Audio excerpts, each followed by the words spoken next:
विष्णुमनोनुकूले सम्प्रार्थिताखिल जनावन दिव्यशीले दारिद्र्यदुःखभयनाशिनि भक्तपाले श्रीलक्ष्मी भक्तवरदे तव सुप्रभातम्।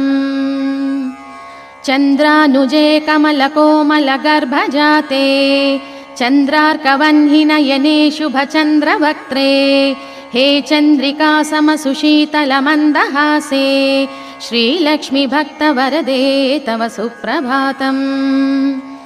श्रीयादिलक्ष्मी सकलेप्सितदानदक्षे श्रीभाग्यलक्ष्मी शरणागतदीनपक्षे ऐश्वर्यलक्ष्मी चरणार्चित भक्तरक्षे श्रीलक्ष्मी भक्तवरदे तव सुप्रभातम्। श्रीयादिलक्ष्मी सकलेप्सितदानदक्षे श्रीभाग्यलक्ष्मी शरणागतदीनपक्षे